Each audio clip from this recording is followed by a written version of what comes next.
Welcome back to Creek to Coast. Last night, Cos recommended we go and visit Hellhole Gorge National Park. This means passing through a number of properties and fences, one of which is of particular interest to the farmers in the region. Roger, we'll be following that dingo fence, the dingo barrier fence, all the way down to the Bulloo River.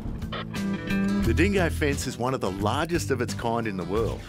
It stretches from Jimbour near Gympie here in Queensland, 5,614 kilometres south to the Nullarbor, running through one of Queensland's largest and most significant cattle stations, Milo. So this is all Milo station we're on now, Cos? That's it, Milo, and I think it's still one of the biggest stations around the area. Around about 1891, the huge problems up here with between the shearers and the squatters, and basically was at the start of the shearer strike. So it's quite a bit of history there. Milo shed, one of the Milo sheds was burnt. Emu Dilla shed was burnt. The Gumbardo shed was burnt by the shearers. They were pretty upset. That story should sound familiar. Wonder why?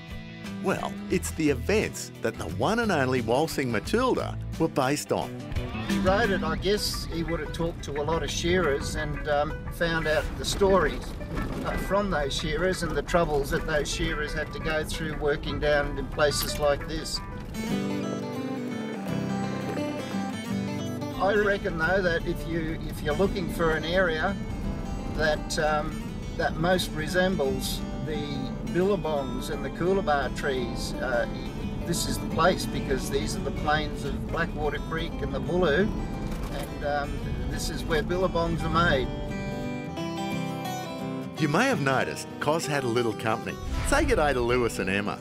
They've travelled all the way from Duisburg, a little town just north of Cologne in Germany, to get the real Australian outback experience. So guys, is there any place like this in Germany? No, it isn't. I don't know. I don't think so. It's so different, and not just like that. Also, like all that, the rocks and stuff, it's so dry, and The landscape, yeah. yeah, the landscapes, it's so big, and yeah, but it's different, yeah, to Germany, but we love it. It's great, yeah.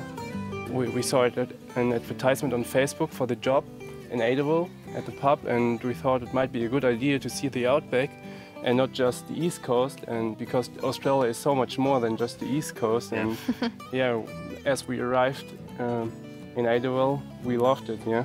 It was great. So where are you off to next time on your travels? We're heading towards Alice Springs. Yep. Then we want to go to Uluru and then down to Adelaide. Okay. Yeah. Well, you're going to have fun. Yeah, we hope so. Before we even get to have a look at Hellhole Gorge, a man comes up to us with some very concerning news.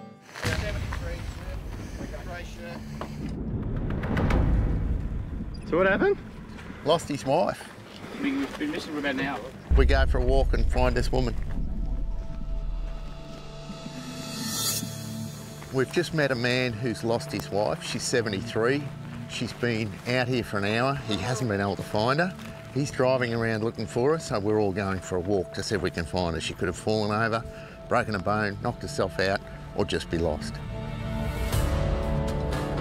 Turns out our man's name is Richard, and within minutes, we're all spread out helping him look. In a situation like this, you have to stay calm, but Richard just needs a few calming words from our cameraman. All our guys are down there looking. Okay, they've followed that way. That's all good. It's been an hour since we started looking, and we're all now getting a little nervous. Hasn't had a drink of water for an hour. She should be all right till sunset. Depends on what sort of condition she's in too, I don't know.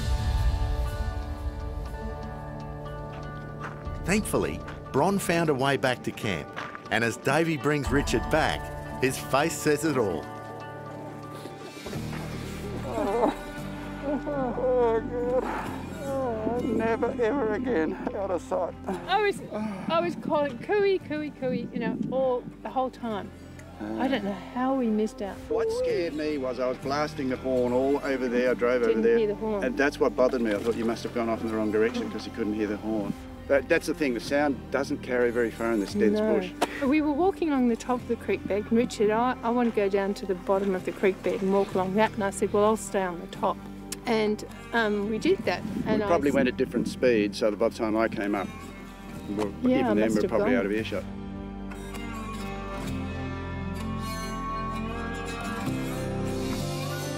So thank you everybody for everything. Oh, absolutely. Oh. You were fantastic. Absolutely fantastic. It's all well that ends well for Bron and Richard, but for us, we continue our track north after the break.